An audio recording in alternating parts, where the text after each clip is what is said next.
You say you're going to make America great again. Is part of making us great again getting back into the weeds with Bill Clinton and his sex life? That seems to be a big point of emphasis for you now. Why are you doing that? Only because I was mentioned during the course of the debate 9 times. None of the other candidates, Republican candidates, mentioned at all. The last person that Hillary Clinton wants to run against, and I know this for a fact because, as you know, I know many people on the Clinton side. I know people on all sides. Sure, they were at your wedding. As a businessman, I got along with everybody. I did well. Nobody did it better than me. I got along with everybody. And it was my obligation to my company and my family and myself to get along with Clinton and to get along with every person that I needed to get along with. And I got along great with everybody. I know many of the people in the Clinton campaign.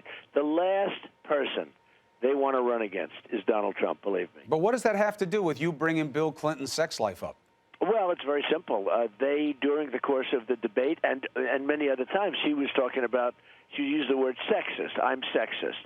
And she was using very sort of derogatory terms. I said, how the hell can she do that when she's got one of the great women abusers of all time sitting at her house waiting for her to come home? Why do you dinner? call him one of the great women abusers of all time when in the past you've said that the impeachment process against him didn't make sense? You said Monica Lewinsky didn't make sense.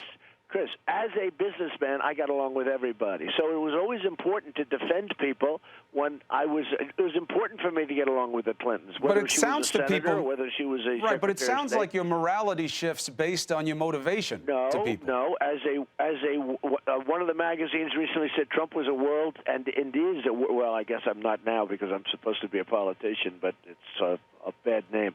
You know, being a politician is a little bit of a bad name to me, frankly, but I guess that's what I am. But when I was a businessman, they said I was a great businessman, a world-class businessman. I got along with Clinton. I got along with everybody. I got along with Harry Reid. I got along with everybody. Right, but I'm saying, you know, leadership's about consistency. You said it in your book, The Art of the Deal. Your most recent book, too, you talk about the consistency needed in leadership. 1 minute you said, or not 1 minute, years ago you said Monica Lewinsky, they shouldn't have chased after it like this. Bill Clinton's sex life shouldn't be an issue. Now you're saying it's like one of the main issues. You know, how's a voter supposed to see you for that? I tried to help them a little bit because it was important for me as Secretary of State, as a senator, to have all these people on my side. I needed votes for things. I got many things done. I needed votes. And I would have these people on my side. So I wasn't going to get involved in the Monica Lewinsky thing, and I wouldn't get involved in it now. You're bringing it up. I don't really care about Monica Lewinsky other than I think that, you know, Hillary was an enabler, and a lot of things happened that were, you know, obviously very seedy. I mean, he was impeached, for heaven's sake. He was impeached over this But that was a political process, right? The Senate wound up not going along with it. He wound up being one of the most popular presidents in history. One of the cases, like a massive fine. I think his law degree was even taken away. He wasn't able to practice law. So obviously it was a big thing.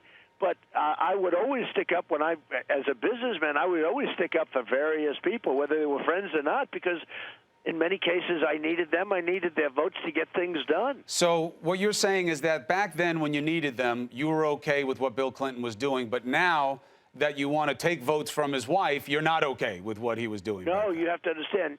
They called me sexist, and all of a sudden they called you that because of what you said about women. Do you mean not out of because nowhere, she comes out and starts going, and the reason that happened, Chris, it was very simple.